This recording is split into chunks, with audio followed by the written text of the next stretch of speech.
What's going on, guys? Sam from Tuned Auto, and today I'm going to show you how to change transmission mounts in an F80 or F82. So today I'll be lifting up the car using my QuickJack 5000. It helps keep the car level and you'll have minimal movement of the transmission while the mount is out. Alright, so the first thing we need to do is we need to remove this underbelly pan. It's one central panel that covers the transmission. So there's a series of 8mm fasteners all around it. So we're just going to remove these and we're going to slide this out of the way.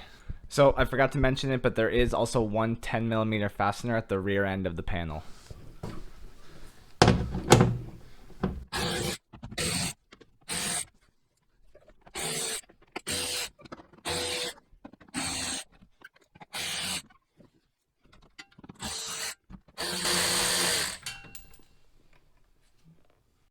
Alright, so with the bottom pan out of the way, we can access the transmission. So what we're going to do is we're going to support the transmission from the bottom. Here's the brace that supports the rear end of the transmission. You can see there's one mount there, and there's another mount right on the side here. So once we have the transmission supported, we can remove the brace, and we'll be able to swap out the two mounts here, and then put everything back together. So here you can see I'm using a transmission specific jack, and I got this at Harbor Freight. I think it was around $100. It's super easy for these kind of applications. Again, you can use a regular hydraulic jack, put a block of wood or something. Again, but this with the valley, it makes it a lot easier to keep the transmission straight when doing jobs like this. So once you get to the top, you just want to make it snug. You don't want to move the transmission. You just want to know that it's supported when you take the brace off.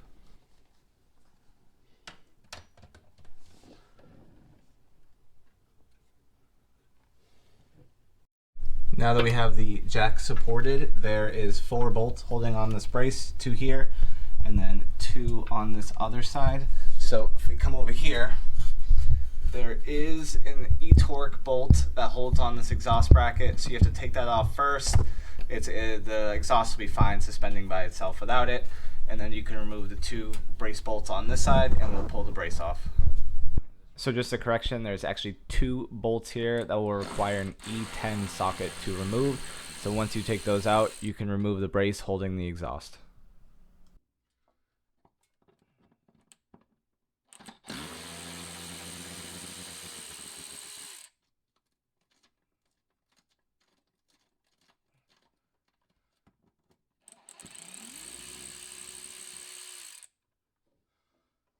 So each of the 4 bolts here are 13mm, as well as each nut that holds on the underside of each mount itself.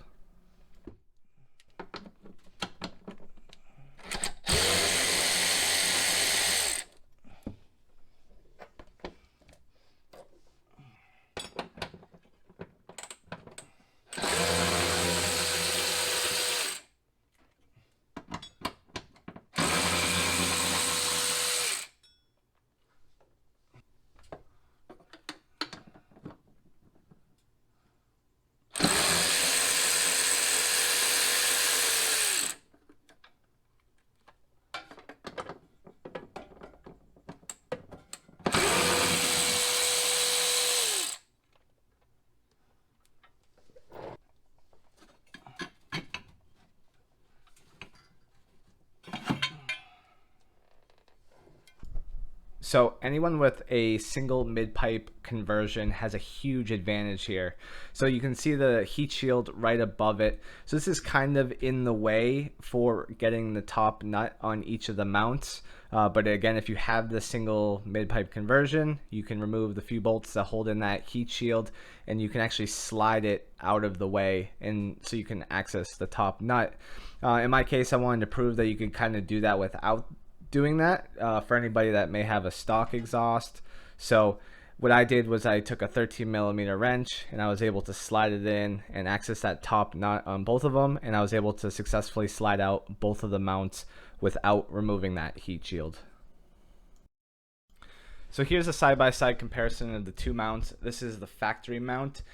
I just think that it's not supportive enough, especially when you start to upgrade your shift bushings. I think a lot of the kind of slop that you get with these definitely starts to get translated when you replace other bushings.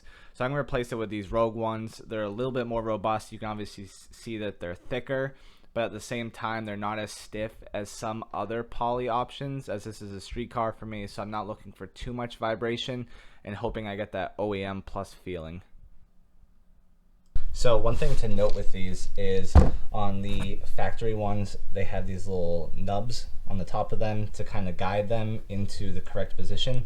With these Rogue ones, they don't, but there is a notch on the bottom, and this notch lines up with the bottom of the brace. So when installing these, just make sure that however you get it in there, you have that lined up with that notch there.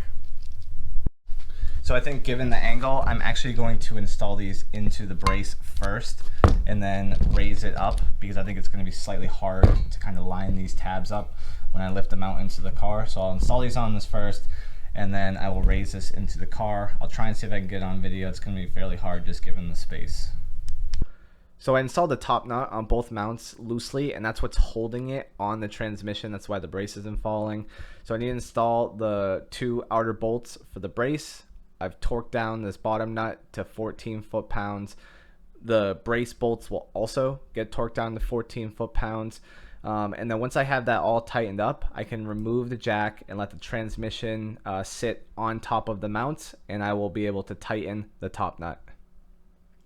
So you can see I've removed the transmission jack and it's sitting on the mounts freely. I just need to tighten down that top nut. I've installed the outer brace bolts, and I've torqued these down to my, again, 14 foot-pounds. The 2 bolts that hold on the exhaust bracket, I just kind of did snug. I didn't have any torque specs for those, so again, just kind of tighten them snug. And so what I need to do is get my 13mm wrench in there and then tighten that top nut to 14 foot-pounds. So once you have everything tightened down, you're ready to reinstall the bottom cover of the transmission. Here, these bolts don't take very much force, so if you're not comfortable with power tools, use hand tools, and they just have to be snug. But once you have this all tightened up and the cover replaced, you can lower the car and you are good to go.